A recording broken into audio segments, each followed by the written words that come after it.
Hey guys, welcome back. I'm sure you are doing your practice for physics and chemistry and mathematics. अभी मैं एक question solve कर रहा हूँ physics का. ये 2021 पेपर का क्वेश्चन है. Question number 26.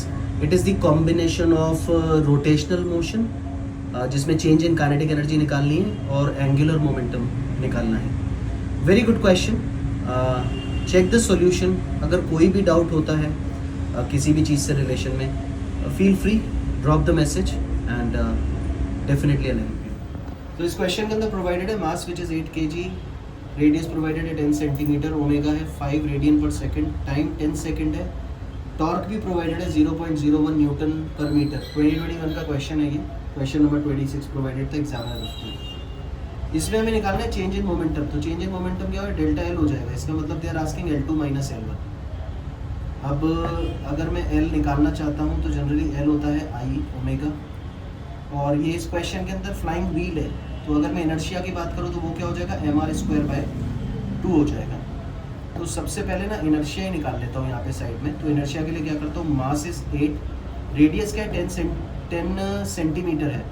तो इसको मीटर में कन्वर्ट कर दो, डिवाइड बाई 100 करके, होल स्क्वायर अपॉन 2. तो अगर मैं इसको सॉल्व करता हूँ तो ये हो जाएगा 10/100 इंटू 10/100, ये कट जाएगा और डिवाइड बाई 2 भी है तो ये 4 हो जाएगा. तो योर इनर्शिया विल बिकम 0.04 और इसका यूनिट हो जाएगा kg एंड मीटर स्क्वायर. इसका ये यूनिट हो गया.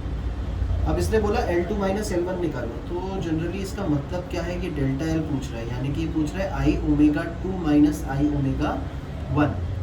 अब आई तो मुझे ऑलरेडी मिल चुका है, मैंने इनर्शिया निकाल लिया है 0.04. ओमेगा 2 मुझे क्वेश्चन में प्रोवाइडेड ही नहीं है, लेकिन ओमेगा 1 मुझे क्वेश्चन में प्रोवाइडेड है.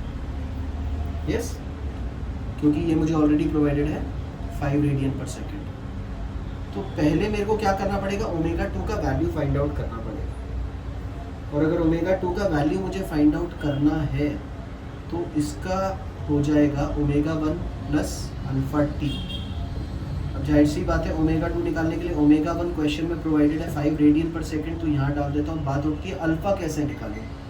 तो अल्फा निकालने के लिए ना फॉर्मूला होता है हमारे पास टॉर्क का. तो टॉर्क क्या होता था? आई अल्फा, और टॉर्क प्रोवाइडेड है मुझे क्वेश्चन में, तो मैं यहाँ से अल्फ़ा निकाल लूँगा. तो टॉर्क की जगह आई विल पुट 0.01 और इनर्शिया मैंने अभी निकाला है विच इज़ 0.04. तो यहाँ से मुझको क्या मिल गया? ये वैल्यू मिल गई मुझे अल्फ़ा की, रेडियन पर सेकंड स्क्वायर. तो मैं यहाँ पर इसको उठाकर रख देता हूँ. 0.01 डिवाइडेड बाई 0.04 मल्टीप्लाइड बाई 10. तो ये डेसिमल हट जाएगा यहाँ से, ये हो जाएगा 2.4. तो मुझे ओमेगा 2 यहाँ पर क्या मिल जाएगा? 5 प्लस 2.5 विच इज़ 7.5 रेडियन पर सेकेंड.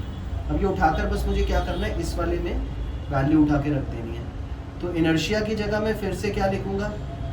0.04 और ओमेगा 2 हो गया मेरा 7.5 और ओमेगा 1 मेरा कितना हो जाएगा? 5. तो यहाँ पर मेरे को क्या कर देना है? 0.04 मल्टीप्लाइड बाय 2.5 और फर्दर इफ आई मल्टीप्लाई तो मेरा आंसर मिल जाएगा 0.1 kg मीटर स्क्वायर पर सेकेंड. ये मेरा आ गया एंगुलर मोमेंटम. अब सेकेंड पार्ट इसमें पूछ रहा है चेंज इन काइनेटिक एनर्जी. तो चेंज इन काइनेटिक एनर्जी क्या हो जाएगा? Half I omega 2 minus half I omega 1.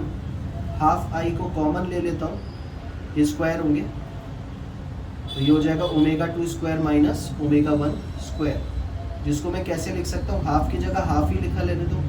आई की जगह इट विल बिकम 0.04 और ये क्या हो जाएगा? ए स्क्वायर माइनस बी स्क्वायर का फॉर्मूला लगा देता हूँ. तो ओमेगा 2 प्लस ओमेगा 1 और दूसरे ब्रैकेट में ओमेगा 2 माइनस ओमेगा 1. सो हमारे पास क्या क्या प्रोवाइडेड है? 7.5 प्लस 5 और एक ब्रैकेट में डाल देता हूँ 7.5 माइनस 5. तो इसको काट दो तो दिस विल बिकम 0.02. तो 0.02 मल्टीप्लाइड बाय 12.5 और मल्टीप्लाइड बाय 2.5. तो इसको जब मैं फर्दर मल्टीप्लाई करता हूँ तो जो मुझे आंसर मिलता है that is round about, I need to check, it will be 12.5 into 2.5, तो फाइनली आंसर आ जाएगा 625 joules. It is kinetic energy, तो यूनिट क्या होगा, जूल्स होगा. So this is what is the explanation. Hope you understood the answer. और अगर कुछ भी डाउट है तो you can simply message me, drop down the message in comment section.